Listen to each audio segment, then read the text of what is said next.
मानगोनां MCLA ज्योतिरन्द ब्रह्म सार आरो जों बहायनो नुजाफैनो हानाय दाब दाब गामिनिफ्राय दाब दाब इउनिटनिफ्राय फैनाय रामफुरबिल दख'रा बर' फरायसा आफादनि आफादगिरि नेहाथारि आरो बिथांनि मावथि हान्जा बिथांमोन आरो लोगोसे इउनिटनि गासिबो आफादगिरि नेहाथारि आरो बहाय दहायनो बुंखालांनाय पिपल जयेन्ट एक्सन कमिटिनि सोरबाफोर सोद्रोमा दङब्ला बिनिबो आं बिसोरखौबो गाहाम हामलायथि थाबाय।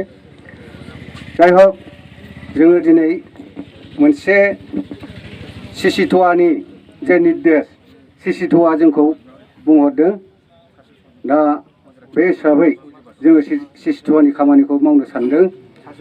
बेनो जाहैबाय जिनिसा 6टा जनगोष्ठीखौ ST खालामनो नागिरनायाव जोंनि जे बे हेंथायै जों जे गसंनो नागिरदों आरो जों दिनै अर सावनानै बेखौ जों जागायनो नागिरदों।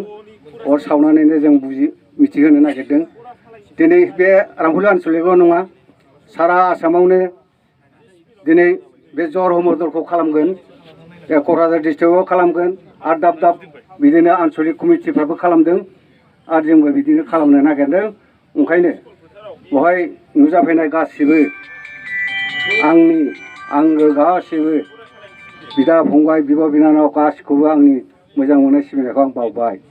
दिनै जों 6टा जनगोष्ठीखौ जों मानो एगेन्स्ट खालामनांदों बिनि सम्पर्कआवबो सुंद'यैबाबो एसेबाबो बुंनांखागोन जों।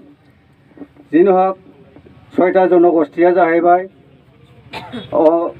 मा होनो आहम आरो चुटिया थाई मरान मथक ओमफ्राय राजबंशी आदिबासी दा बिसोर 6टा जनगोष्ठीखौ ST खालामनो नागिरगासिनो दं थांनो नागिरगासिनो दङ बे सेन्ट्रेल गभर्नमेन्टआ भारत सरकारा।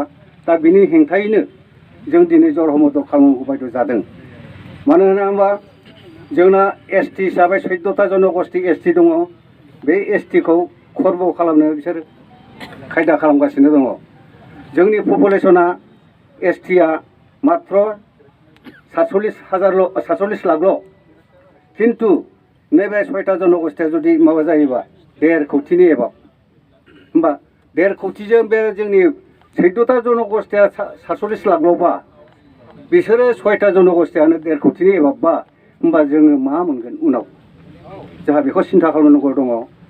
जोंनि गासिबो माबाखौ बिसोरनो सेनानै लाजोबगोन आरो आवगायाव बे 1996 सनाव जेरखम अर्डिनेन्स जारि खालामनानै जोंनि बे मोनथायफोरखौ सेख'नानै लादों बेखौ बुंनो थाङोब्लाथ' बिराद दुखुनांथाव जार फले बिसोरनि अर्डिनेन्स जारिखौ उथायनांगौ बायद' जादों। दा बेफोरदिनो जोंनाव जोंनि BTADआ 6 सिडुलनि आधाराव खालामजानाय 6 सिडुलावथ' खुनु जनजाति जोंनाव 4 जनजाति दङ बर' गार' राभा आरो हाजं। बे 4नि बाहेरे बहाय दस्रा जनजाति जनगोष्ठीफ्रा ST जानायनि खुनु सुबिदाखौनो मोनखाया।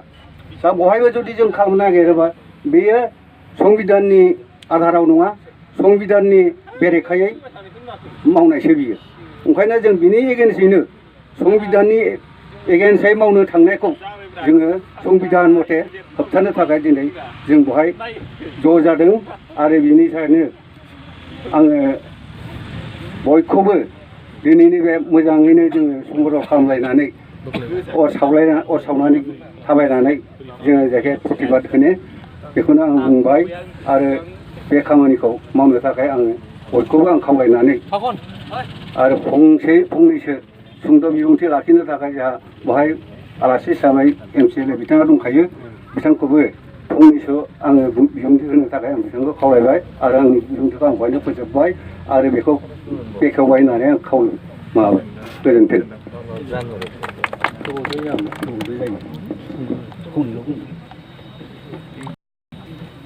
मोनाबिलि समनि जोबोद गोजोननायखौ हामलायग्रोबाय। नुजाफैनाय दिनैनि रेलिखौ बेखेवगिरि आरो गासै जोंनि बाहागो लागिरि मावथि बिथांमोन जे बाथ्राखौ बुंदों सैथो गोलाव बाथ्रा बुंनायनि सम नङा। जे दाखालि 18 तारिख नभेम्बरनिफ्राय पार्लियामेन्ट सेसन आरम्भ जाबाय। दासिम जागासिनो दङ आरो नैबे पार्लियामेन्ट सेसना जागोन डिसेम्बरनि 13 तारिखसिम बे 13 तारिखसिमनि गेजेरावहाय नैबे एसटि बिलखौ लाबोफिननानै पार्लियामेन्टआव बे 6 जनगोष्ठीनो एसटि होनायनि ट्राइबेल होनायनि प्लेनिंखौ खालामदों दा बे हिसाबै जोंनि आसामाव जायखौ जोङो सिसिटुआ होनदों coordination committee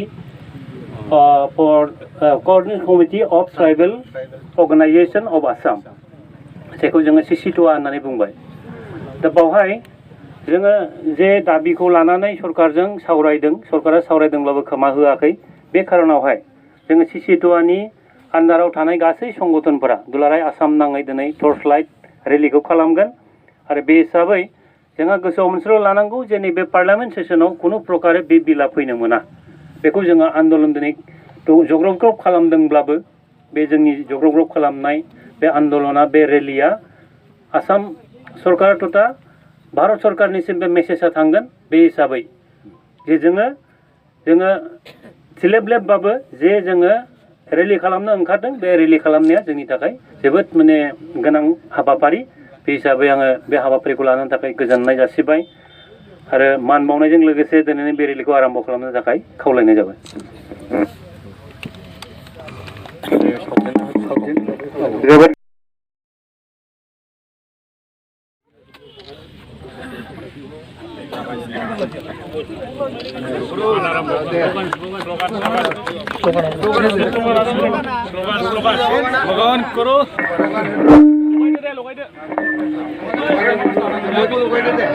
Tribal unity long live! Tribal unity long live!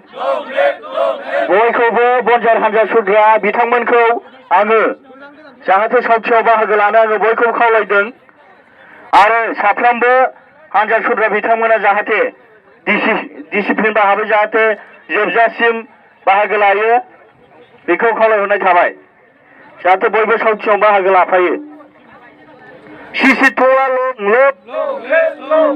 सिसिटुआ long live! 6 জনগোষ্ঠী জনজাতি এসটি করা বন্ধ করো 6 জনজাতি এসটি করা বন্ধ করো tribal unity long live! Tribal unity long live! Save tribal save Assam! Save tribal save Assam! Sisitua long live! Soy জনগোষ্ঠী জনজাতি বন্ধ Sisitua long live! Sisitua long live! Tribal unity long live! Sisitua long live! Sisitua long live! Save Assam, save tribal! Assam Sarkar হুঁশিয়ার! Assam Sarkar হুঁশিয়ার! Assam Sarkar হুঁশিয়ার! নরেন্দ্র মোদী হুঁশিয়ার! নরেন্দ্র মোদী হুঁশিয়ার! Sisitua long live! Sisitua long live!